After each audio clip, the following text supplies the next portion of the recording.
take a turn. So I told him, I said, hey, go out there. I say, during infield warm-ups, miss all the balls, miss everything. Look bad. You know, the catcher throw it out to the center field, throw it to the right field. It's terrible. Game started. I had Mayden 9-1 in the fifth inning. 9-1 in the fifth inning. Mayden looked up. You remember when Mayden had that little green jag and the bag phone? When we playing in the hood, Harvard buildings and everything. Around the fifth inning, sixth inning, things started changing. I seen uniforms changing, people running out the apartment buildings. They was on the bag phone, in the green jag, that stuff. I said, something's going on. 94, 92 in the fifth inning. I got him. Okay? So my players called me out and say, Coach, I want to tell you something. First baseman, second baseman, and third baseman came out, and then finally the score started changing. They started catching up. The first baseman, second baseman, and third baseman said, Coach, some of his players got on, they got mustaches. They got mustaches. So I couldn't see because I can't leave the dugout, you know. And I went there, well, the he drove away in the car and he had a mustache. I said, no, wait a minute. I said, man, what you doing, man? I didn't see what you got in the dugout, you know. So the players, they were feeling dismayed. Anyway, Mayden caught up and beat me.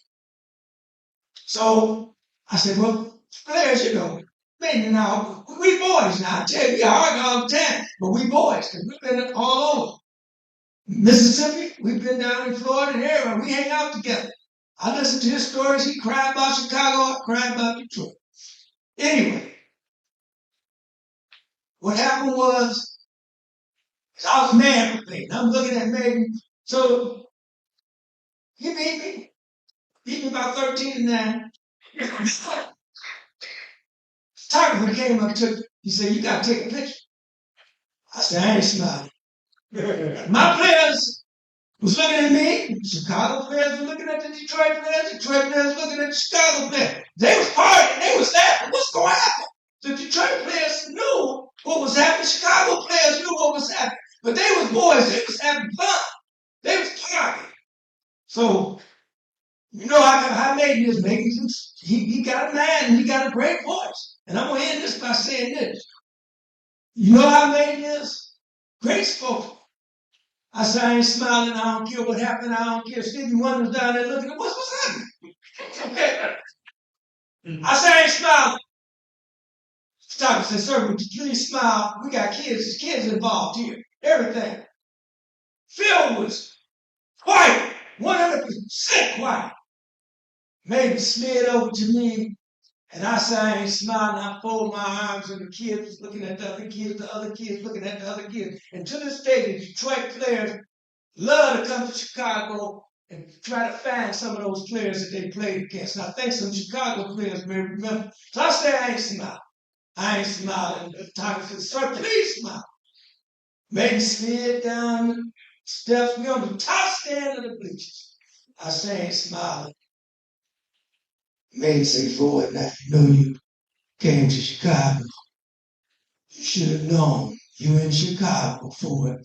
I bust out and started smiling. The cameraman took the picture and Mayden, you smiling. I cannot believe it. He said, you in Chicago, man. This is what's going to go down. Smile. And the picture was snapping. He's got that picture right now. I like to say, God bless Mayden. Good